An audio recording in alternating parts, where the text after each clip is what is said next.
This project was identified through a process called SIR, which is a Social Intelligence and Reporting. It is a process that is anchored into with the Ministry of Planning, or what we call the Ministry of Economic Planning. It was initiated by UNICEF so that it can help us to be the voice of reason. So UNICEF came up with the concept of social intelligence reporting to identify the major gaps that some of the counties that we are focusing on face, particularly in education, health, nutrition, and other social sectors. We partnered with the Ministry of Planning under the State Department for Economic Planning to identify some of the gaps in partnership with the Inter-Religious Council of Kenya, particularly in Turkana, where we have most of these gaps, particularly in education sector, health, and social protection.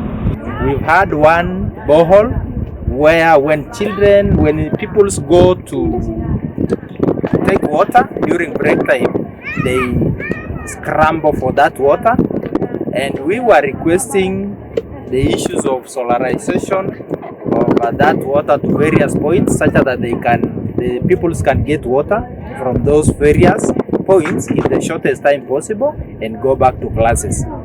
Then about the 8 classes, sincerely speaking, even behind me here, we have students who are learning under a tree. Then on the other side of the compound of the school, we have around 6 classes learning under trees. It's a process we have done since 2020, in 2021, where we took sample of 14 counties.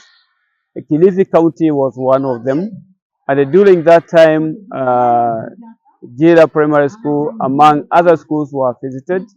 We visited the community water project.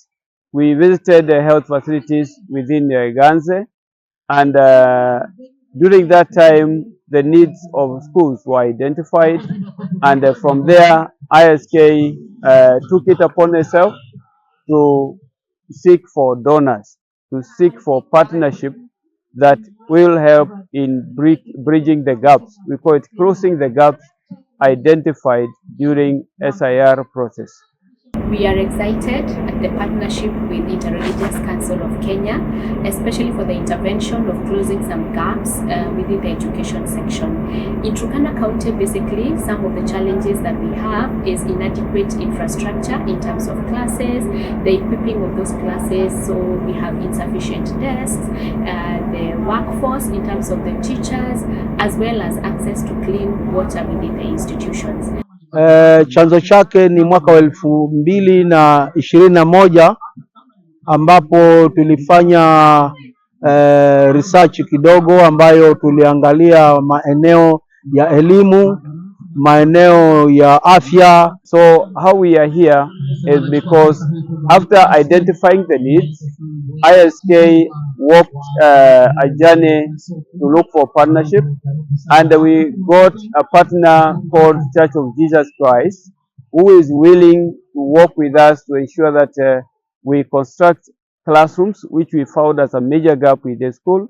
The school has major gaps in the classrooms, to provide desks for those classrooms, which is 100 desks for those classrooms, to provide for toilets, 4 toilets for girls, and also to improve the water situation in the school. The whole purpose is to ensure that the children in this school have an improved learning environment. So that is why we are here to launch this project, so that at the end of the day, the learners will have a better learning environment, in acknowledgement that when a child gets education, then the journey of transformation begins. Sisi tunasaidia serikali katika eneo moja ili tuone ya kwamba pale ambapo kuna upungufu, sisi kama wanadini au viongozi wa dini tunaweza kujaliza hapo na wananchi, watoto wetu waweze kuendelea vizuri. Na tunashukuru kwa ajili ya mradi ambao umepatikana huu wa Inter-Religious Council of Kenya utaleta maendeleo makubwa na utatia motisha hata zaidi wanafunzi na wazazi kuleta watoto wao shuleni. The comfort ambao watakuwa nayo, that is very good, tutashukuru. Maana wamepata madawati, wamepata madarasa.